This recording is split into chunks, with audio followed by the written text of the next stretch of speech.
En esta serie de videos vamos a estudiar el entorno terrestre. ¿Pero a qué nos referimos cuando hablamos de entorno terrestre? Básicamente a dos cosas. Por un lado, a la fuerza de atracción gravitatoria que genera el planeta Tierra sobre cualquier objeto que se encuentre en su proximidad, es decir, la fuerza peso. Por otro lado, nos referimos a las condiciones atmosféricas, es decir, a la presión, la temperatura y la densidad del aire atmosférico. ¿Por qué tenemos que estudiar el entorno terrestre? Porque a lo largo de la asignatura vamos a aprender sobre el vuelo de las aeronaves y de los vehículos espaciales. Y como sabemos, en general, este movimiento se desarrolla en el entorno terrestre. Aprenderemos que las fuerzas aerodinámicas y propulsivas dependen del estado de la atmósfera. Por lo tanto, tenemos que conocer el estado de la atmósfera para poder estimar estas fuerzas. Si tenemos herramientas para estimar la fuerza peso, las fuerzas aerodinámicas y las fuerzas propulsivas, podremos a continuación estudiar el vuelo de las aeronaves o los vehículos espaciales. En estos videos comenzaremos repasando algunos conceptos relacionados con la fuerza de atracción gravitatoria. A continuación recordaremos algunas características de la atmósfera terrestre y finalmente presentaremos el modelo de la atmósfera estándar internacional y comentaremos algunas de sus aplicaciones más importantes. Comencemos. Antes de comenzar con el estudio del entorno terrestre, tenemos que hacer algunas definiciones previas. Concretamente, tenemos que presentar la definición de altitud. Consideremos un avión volando en las cercanías de la superficie terrestre. Consideremos también una superficie imaginaria definida por el nivel medio del mar.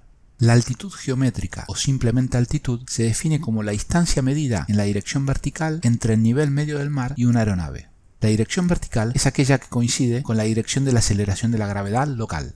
Podemos encontrar la dirección de la vertical local mediante una plomada.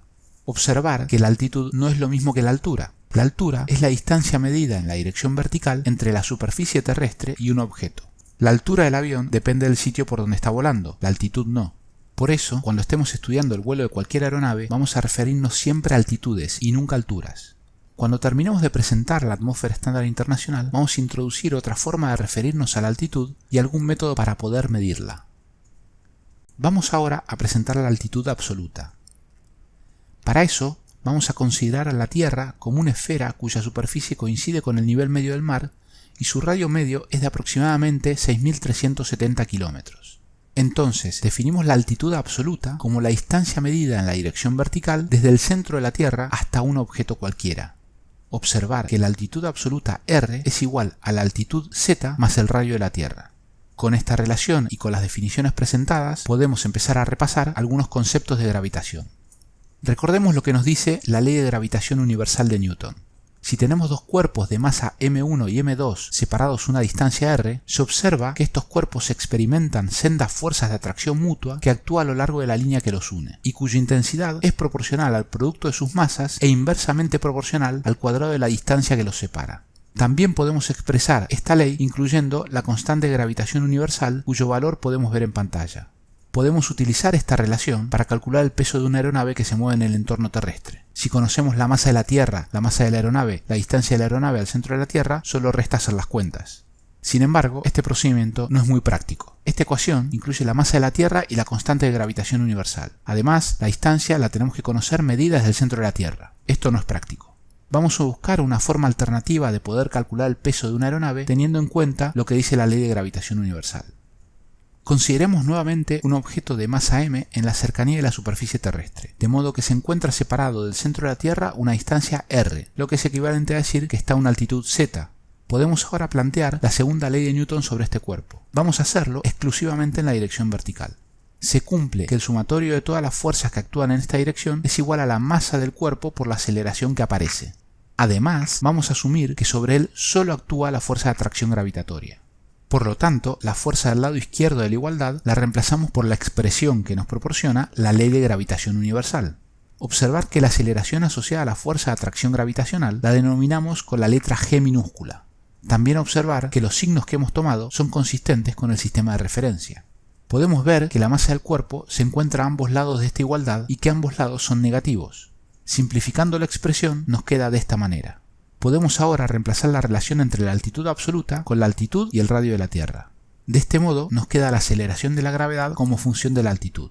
Para simplificar un poco más esta expresión, podemos buscar cuánto vale la aceleración de la gravedad justo en la superficie terrestre. Es decir, cuando r es igual al radio de la Tierra, o lo que es lo mismo, cuando z es igual a 0.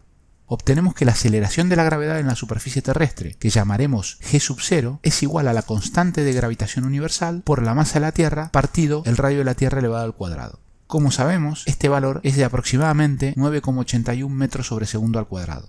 De esta expresión podemos despejar el producto de la constante de gravitación universal por la masa de la Tierra y reemplazarlo en la ecuación anterior, por lo que finalmente obtenemos la siguiente expresión de la aceleración de la gravedad en función de la altitud.